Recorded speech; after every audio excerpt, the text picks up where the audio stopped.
உடலறிதல். இதன் ஆசிரியர் எஸ். ராமகிருஷ்ணன் அவர்கள். எப்பொழுது பல் விழும் என்று தெரியாது. பயமாக இருந்தது சின்னுவிற்கு. 2 நாட்களாகவே அவளது கடவாய் பல்லில் ஒன்று ஆடிக்கொண்டே இருந்ததால் ஒரு பக்க கன்னமே வீங்கி போய் வலி கடுகடுப்பாக இருந்தது. அவள் 6ஆம் வகுப்பு பள்ளி படிப்பை நிறுத்திவிட்டு கடலை மிட்டாய் கம்பெனியில் வேலை செய்து கொண்டிருந்தாள். சாப்பிடும்போது பல் விழுந்துவிட்டால் வயிற்றுக்குள் போய்விடும் என்று அகிலா சொன்னதிலிருந்து அவளுக்கு சாப்பிடுவதற்கே பயமாக இருந்தது. ஒருவேளை உறங்கும் போது பல் விழுந்து விட்டால் என்ன நடக்கும்?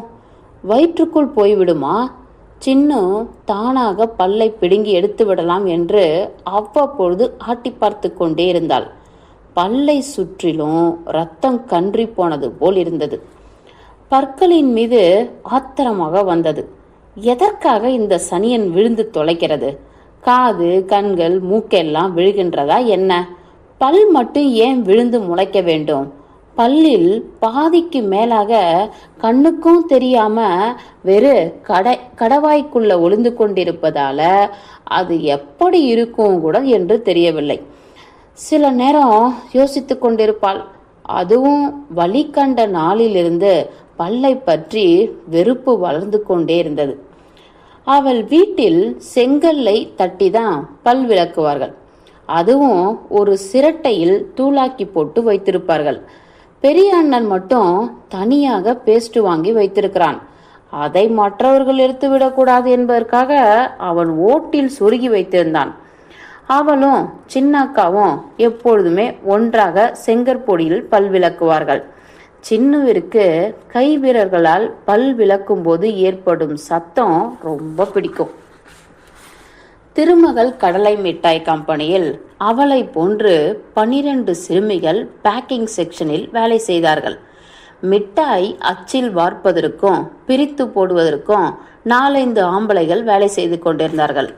அதில் ஒரு ஆளு சின்னுவோடு 5ஆம் வகுப்பு படித்த சிந்துவின் அண்ணன். அவன் மட்டும் எப்போவாது ரகசியமா வெள்ளை பாகை அவளுக்கு சாப்பிடுவதற்காக தருவான். அவர்கள் வேலை கடலை மிட்டாய்களை எண்ணி அடுக்கி பாக்கெட் போடுவது மட்டுமே.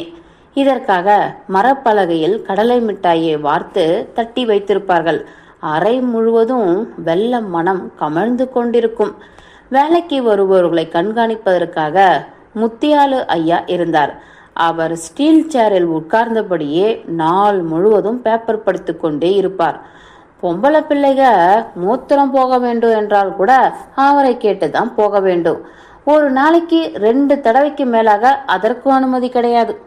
அதை விடவும் யாராவது வாயை மெல்லுவது தெரிந்தால் முத்தியாலு அருகில் வந்து வாயை திறந்து காட்ட சொல்வார். அது ரொம்ப அவமானமாக இருக்கும். வாய்க்குள் விரலை விட்டு பரிசோதிப்பது கூட நடந்திருக்கிறது. சின்னு 6ஆம் வகுப்பு லீவில் இந்த வேலைக்கு வந்து சேர்ந்தாள். 2 மாதம் லீவு முடிந்து அவள் 7ஆம் வகுப்பு வகுப்பில் சேருவதற்காக கிளம்பிய நாளில் மிட்டாய் கம்பெனி அண்ணாச்சி வீட்டிற்கு வந்து அவளுக்காக தான் 2000 அட்வான்ஸ் கொடுப்பதாக சொன்னதும் அவளது படிப்பை நிறுத்திவிட்டார்கள். பழகிய வேலை என்பதால சின்னு ஒத்துக்கொண்டு விட்டான். 4 நாட்களுக்கு முன்பு சின்னு கடலை மிட்டாய் கம்பெனியில் உள்ள கக்கூசிற்கு போன போது அதன் சுவற்றில் மீது புதிதாக ஒரு டூத் பிரஷ் வைக்கப்பட்டிருப்பதை கண்டாள்.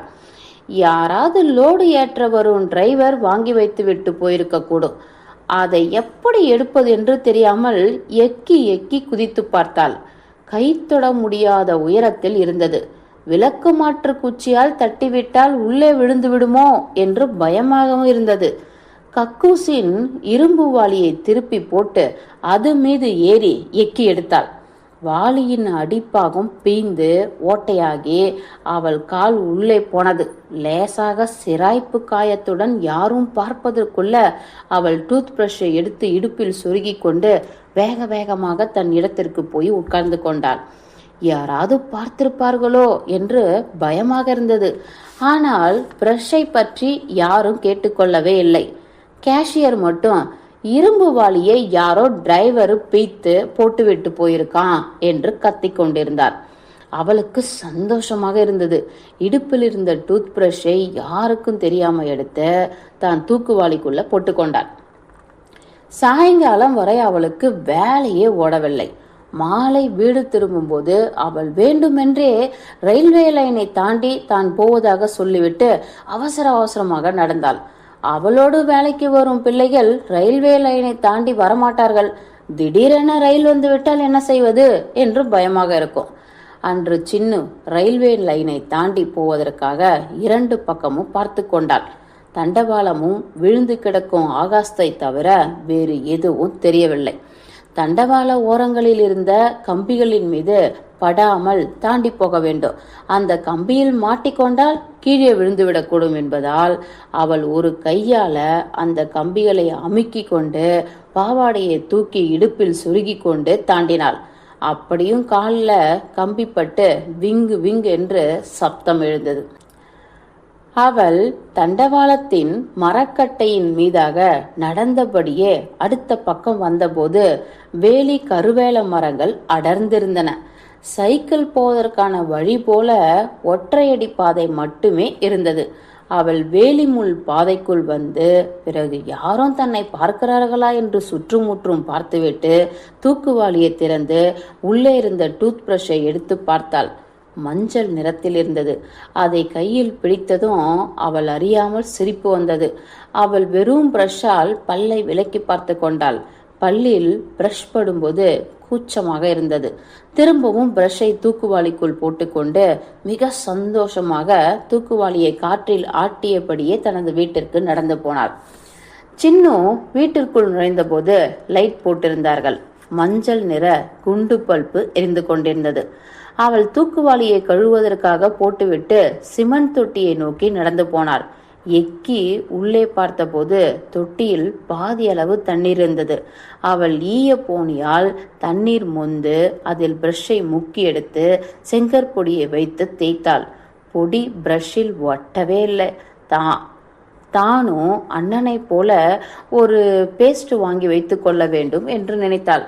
அன்று பல் துலக்கிய பிறகு துண்டை வைத்து பல்லை நன்றாக துடைத்து விட்டாள். கண்ணாடியில் பல்லை பார்த்தபோது சிரிப்பாக வந்தது. எப்படி இவ்வளவு அழகாக பல் வாய்க்குள் அடுக்கப்பட்டிருக்கிறது?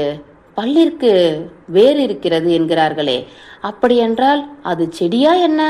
பல்லை ஒரு செடி என்று நினைத்ததுமே அவளுக்கு சிரிப்பாக வந்தது. பல் பூ பூக்குமா? பல் விதை உள்ள செடியா, விதையில்லாத செடியா? பல்லிற்கு தான் சாப்பிட்ட பொருட்களை பற்றி நினைவிருக்குமா என மனம் போன போக்கில் யோசித்து கொண்டிருந்தாள்.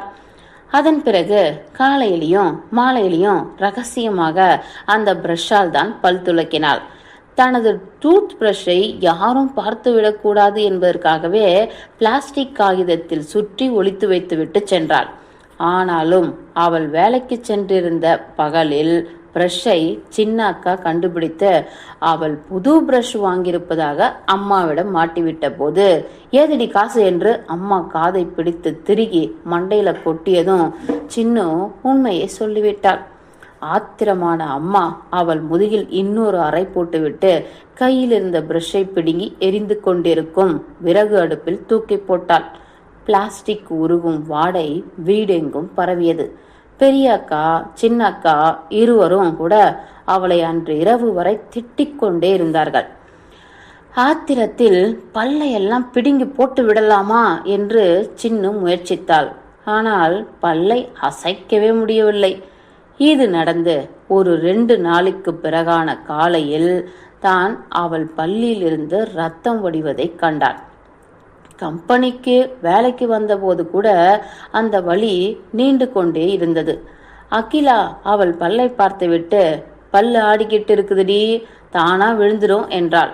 சாப்பிடும் போதும் சிரிக்கும் போதும் அந்த பல்வலி உயிர் போவதாக இருந்தது. பகலும் இரவும் சின்னு பயந்து போயே இருந்தாள். உறக்கத்தில் தன் விரல்களால் பல் இருக்கிறதா இல்லையா என்று தொட்டு பார்த்து கொள்வார். கவர்மெண்ட் ஆஸ்பத்திரிக்கு போனால் பல்லை பிடுங்கி எடுத்து விடுவார்கள். ஆனால் பல்லை பிடுங்கும் போது ரத்தம் கொப்பளித்து கொண்டு வரும் என்று மார்த்தால் சொன்னதை கேட்ட பிறகு அங்கே போவதற்கே பயமாக இருந்தது. சின்னுவின் வலி மட்டுப்படவே இல்லை. இதனால பத்திரகாளியம்மன் கோவில் வழியாக வேலை விட்டு வரும்போது பல் நல்லபடியாக விழுந்துவிட வேண்டும் என்று சூட வாங்கி கொளுத்தி பிரார்த்தனை கூட செய்து கொண்டாள். மறுநாள் காலை டீ குடிக்கும்போது பல் தானே விழுந்துவிட்டது. அப்பொழுது சின்னக்கா மட்டும் வீட்டில் இருந்தாள். அவள் பல்லை அப்படியே ஒரு சாணி உருண்டைக்குள் வைத்து யாரு கண்ணிலும் படாத ஒரு இடத்துல கொண்டு போய் போட்டு விட்டு வரும்படியாகவும், யாராவது ஒரு ஆள் கண்ணில் பட்டு விட்டால் கூட அந்த பல் திரும்பவும் முளைக்காது என்று சொன்னாள். சின்னுவிற்கு திரும்பவும் பயமாக இருந்தது. அவள் தன் பல்லை கையில் வைத்து கொண்டு பார்த்தபோது அது ஒரு விதை போலவே இருந்தது. அவள் பல்லை அமுக்கி பார்த்தாள். அது உறுதியாக வடிவாய் இருந்தது. சின்னு பல்லை கையால் பொத்திக்கொண்டு நடந்து பால்கார வீட்டுக்கு போனாள். அவரது பின்வாசலில் கிடந்த சாணம் உலர்ந்து போயிருந்தது. தன் ஒரு கையில் பல்லை வைத்துக்கொண்டு மறு கையால் சாணியை சிறிதாக எடுத்தாள். அதற்குள் பல்லை வைத்து உருட்டி கொண்ட போது யார் கண்ணிலும் படாத இடம் என்றால் எங்கே என்று அவளுக்கு குழப்பமாக இருந்தது. வீட்டின் அருகாமையில் எப்பொழுதும் யாராவது நடமாடிக்கொண்டேதான் இருப்பார்கள். வேறு எங்கேயாவது கொண்டு போய் போட்டு விடலாம் என நினைத்து அங்கிருந்து நடக்கத் தொடங்கினாள். தன் வீட்டை சுற்றிய தெருக்கள், ரயில்வே லைன் ஒட்டிய பகுதி, கார் மெக்கானிக்கின் செட்டின் பின்புறத்தில், சினிமா தியேட்டரை ஒட்டிய மூத்திர சந்தில், காய்கறி மார்க்கெட்டின் குப்பை மேட்டிற்கு பின்னால், பஸ் டிப்போவின் எதிரில் இருந்த புளியந்தோப்பில் என கையில் பல்லை ஒளித்து வைத்த சாணி உருண்டையோடு சுற்றி அலைந்து கொண்டிருந்தாள். எல்லா இடத்துலையும் யாராவது ஒரு ஆளோ, ஒரு நாயோ, ஒரு ஆட்டோவோ, ஒரு அணிலோ ஏதோ ஒன்று அலைந்து கொண்டிருந்தது. யார் கண்ணிலும் படாத இடம் எங்கே இருக்கும் என்று குழப்பமாக இருந்தது. எதற்காக எல்லா இடங்களிலும் மனிதர்கள் அலைந்து கொண்டிருக்கிறார்கள் என்று எரிச்சலாகவும் வந்தது. அவள் அந்த நகரின் குறுக்கும் நெடுக்குமாக பகல் முழுவதும் அலைந்து கொண்டிருந்தாள். சில நேரம் அவள் அறியாமலேயே கையிலிருந்த சாணி உருண்டை தொலைந்து விடுமோ என்று பயமாக வேற இருந்தது. தெரிந்தவர்கள் யாராவது அவளை கடந்து போகும்போது கூட அவள் அவர்களை காணாதவள் போலவே நடந்து போய் கொண்டிருந்தாள். திடீரென உலகம் ரொம்பவும் சின்னதாக போய்விட்டது போலிருந்தது. வீடுகள், கடைகள், தள்ளுவண்டிகள், கோவில்கள், பள்ளிக்கூடங்கள், மருத்துவமனைகள், சாலையோர கடைகள், வாகன நிறுத்தமிடங்கள், மரங்கள், தண்ணீர் தொட்டிகள், சைக்கிள்கள், கார்கள், ரயில்கள், பஸ்ஸுகள், காய்கறி கடைகள், பேக்கரி, குப்பை தொட்டிகள், சிலைகள், தெருநாய்கள், லாரிகள், கோவில்கள், தேவாலயங்கள், வங்கிகள், ஜவுளி கடைகள், நகர பேருந்துகள், புகைப்பட ஸ்டூடியோக்கள், பூங்காக்கள், விளையாட்டு மைதானங்கள், பூக்கடைகள் என எங்கும் யாராவது நடமாடிக்கொண்டேதான் இருந்தார்கள். எவர் கண்ணிலும் படாமல் இடம் எங்கு இருக்கும்? ஒரு கை அகல இடம் கூட இல்லையா? எல்லா ஊரும் இப்படிதான் இருக்குமா? அவள் சோர்ந்து போய் ரயில்வே கேட்டு அருகே உள்ள பாலத்தின் மீது சாய்ந்து நின்று கொண்டிருந்தாள். காற்றில் அவளது தலைமயிர் கலைந்து போயிருந்தது. பற்களின் மீது ஆத்திரமாக வந்தது. மாலை வெயில் சாலையில் வடிந்து கொண்டிருந்தது. அவள் பைபாஸ் ரோட்டில் உள்ள ரைஸ் மில் பின்னால் யாரும் இருக்க மாட்டார்கள் என்று நினைத்து மேடேறி ரைஸ் மில் செல்லும் பாதையில் நடந்தாள். வேக வேகமாக நடந்து ரைஸ் மில் முன்பாக வந்தபோது 5 மணி சங்கு ஊதியது.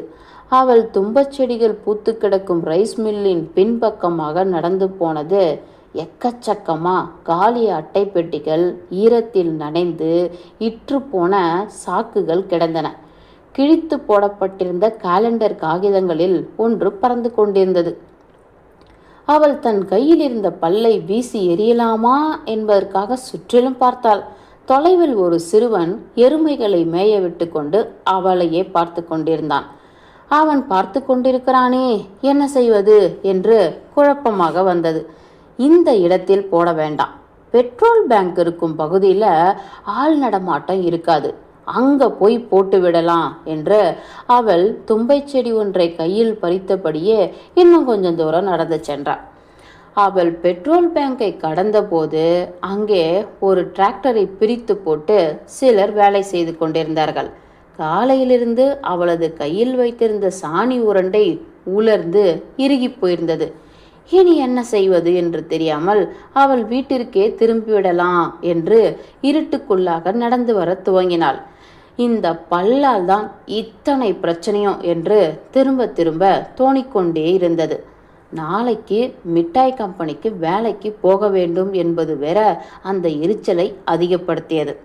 அவள் வீடு வந்து சேர்ந்தபோது பெரிய அக்கா பாத்திரம் கழுவி கொண்டிருந்தாள். அவள் சின்ன தயங்கி நிற்பதை கண்டவளைப் போல கையில் என்னடி வச்சிருக்க என்று கேட்டாள். சின்ன மென்று விழுங்கியபடி மெதுவான குரலில் சொன்னாள், பல்லு விழுந்துருச்சுக்கா, அதான் சாணி உருண்டையில் எடுத்து வச்சிருக்கேன். பெரியக்கா முறைத்தபடியே சொன்னாள், ஏன் பல்லை இப்படி கையில் வச்சிருந்தா அது தானா முளைச்சி வந்துடுமா? தூக்கி வீசிட்டு வந்து கையை கழுவுடி. சின்னு தயங்கி தயங்கி சொன்னாள், யாரு கண்ணுலையும் படாம போடாட்டி பல்லு முளைக்காதுன்னு செல்வி அக்கா சொல்லுச்சு.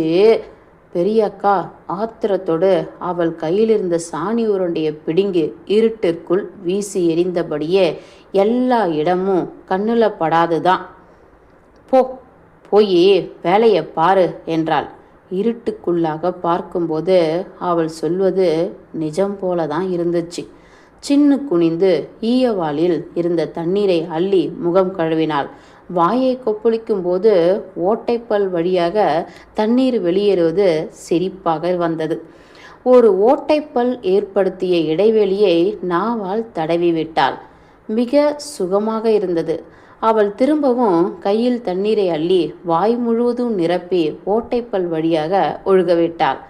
அக்கா பாத்திரங்களை கழுவி வைத்தபடியே, தண்ணியை வீணாக்காத, கழுவுன பாத்திரத்தை எடுத்து உள்ளே கொண்டு போய் வை, 2வது ஆட்ட படத்துக்கு போகலாம் என்றாள். சின்னுவிற்கு சிரிப்பாக இருந்தது. அவர்கள் சரஸ்வதி தியேட்டருக்கு இருட்டுக்குள்ளாக நடந்து போகும்போது சின்னுவின் தோள் மீது கையை போட்டபடியே வந்த செல்வி அக்கா, அக்கா அவள் ஓட்டைப்பல்லோட சிரிப்பது ரொம்ப அழகாக இருக்கிறது என்றாள். பாதி படம் நடந்து கொண்டிருக்கும் போது செல்வி அக்காவிடம் திரும்ப தனக்கு பல் முளைக்குமா என்று சின்னு கேட்டாள். அவள் முளைக்கவே முளைக்காது, நீ தொணன்னு பேசாம படம் பாரு என்று சொல்லியபடி படம் பார்க்க துவங்கினாள். படம் நடந்து கொண்டிருக்கும் போது சின்னு எழுந்து தண்ணீர் குடிக்க வெளியே போனாள்.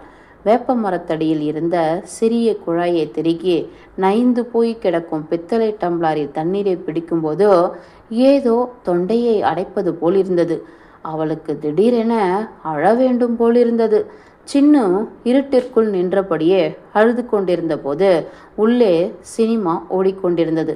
டம்ளாரில் தண்ணீர் நிரம்பி கீழே விழுந்து கொண்டிருந்தது.